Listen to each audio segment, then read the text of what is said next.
के बाद प्रोग्राम में खैर मकदम फैसल वाडा साहब, अब ये जो असलम गौरी साहब ने फरमाया कि भाई 17वीं के बाद 18वीं रिवर्स हो सकती है तो ये भी रिवर्स हो सकती है।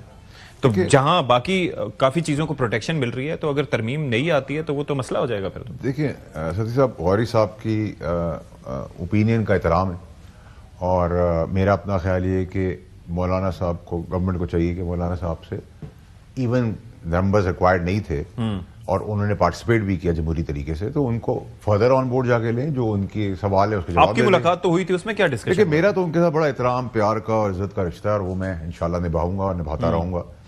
तो कुछ बातें तो ऐसी हैं कि जो उनके और मेरे बीच में वो अमानतन है, वो तो अमानतन ही रहेंगी। हम उनसे सीखते हैं और मुस्बत चीज जो मैं हमेशा उनके घर से लेके आता हूँ वो ये है कि उन्होंने मुझे ये नहीं कहा कि मैं इस चीज को मानता नहीं हूँ।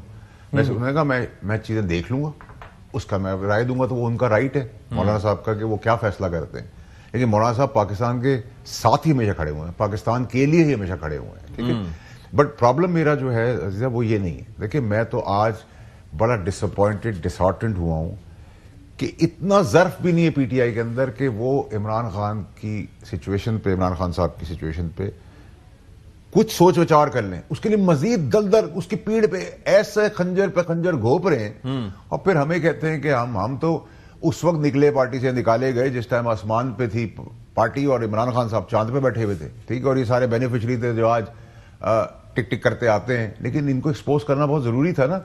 आपको मैं रिस्क सामने जो एक्टिंग ड्रामा आपने सेनेट के अंदर शुरू होने से पहले देखा, बस वही एक चीज है जो लेके आगे सोशल मीडिया पे बेचते हैं। सोशल मीडिया पे तो आपको पता है कि अननोन पर्सनालिटीज है, इनका नाम बाप दादा को कुछ पता ही नहीं, तो उनकी कोई हैसियत भी नहीं है। तो कमाई का जरिया है ना, वो कमाई का जरिया है। लेकिन ये एक चीज बड़ी रेलेवेंट इंपॉर्टेंट थी कि पाकिस्तानी कौम को समझ में आना चाहिए कि क्या किस तरह तरीके मुल्क की तबाही कर रहे हैं, नेगेटिव पब्लिसिटी प्रोपोगेट करके मुल्क को कैसे नुकसान पहुंचा रहे हैं। और इमरान खान साहब को नहीं तो what's left for them now, अब उनके पास क्या रह गया? देखिए अब तो क्या फ्यूचर है पीटीआई का? चलें देखिए वो तो फ्यूचर डिसाइड हो जाएगा। अगर ये तुरम खान आए तो फ्यूचर उसी दिन डिसाइड हो जाएगा, उसमें तो कोई मेरी दो राय है ही नहीं। केपी से वजीर आला साहब अगर आएंगे अच्छा, और वो तशद्दुद और मारधाड़ और धोस दबदबे की सियासत करेंगे तो बैन का भी ऑप्शन। और आप इनको कह रहे हैं कंटेनर भी ना लगाएं, गवर्नर राज का भी ऑप्शन है और बहुत सारे। मैं तो इनको कहूंगा भाई कंटेनर क्यों लगाते हैं भाई, आने दें। जब आपने आईनी और कानूनी तौर पे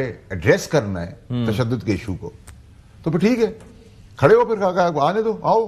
मैं तो कह रहा हूं आपके सामने, देख लेना आप। मैं आपको, मेरी उम्मीद ये कि जो नए सीएम है वो गलतियां नहीं करेंगे, इमरान खान साहब के लिए आसानी करेंगे, मुस्बत पॉजिटिव सियासत करेंगे, केपीके के लोगों की मदद, रिफॉर्म्स करेंगे, वहां अच्छे इकदाम करेंगे। मैं अभी भी समझता हूं कि नहीं आएंगे, बाकी ड्रामेबाजी। और अगर इश्क खुदा सुना है, इश्क रसूल भी सुना है, इश्क इंसान अगर होगा तो फिर तैयार हो जाए। बड़ी सिंपल सी बात। इश्क मजाजी।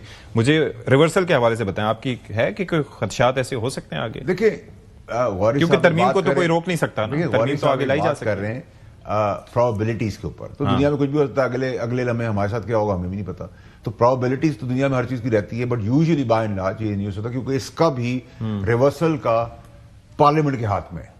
You have to have 2/3 majority, ठीक है। और ये देखे ना, किसी वजीर आजम के हाथ में नहीं है, किसी चीफ मिनिस्टर के हाथ में नहीं है। इसका मतलब यूनानिमसली अगर ये पास होगा तो मेरे ख्याल से अगर हमें भी वो रिस्पेक्ट और रिगार्ड मिली एज पार्लियामेंटेरियंस तो ये खुशाइन चीज है। बट हम ड्रामा तो नहीं कर रहे ना, या हम ठोक बजाए कहते करेंगे या ठोक बजाए कहते नहीं करेंगे। लेकिन इन बिटवीन ये नहीं कहते कि जी कंसेंसस के साथ यूनानिमस पास हो, मतलब it's a very big thing. ठोक बजा के आप कहते हैं, ये नहीं कहते सर। ये भाई है सर हमारा, इसको ना तंग किया जाए।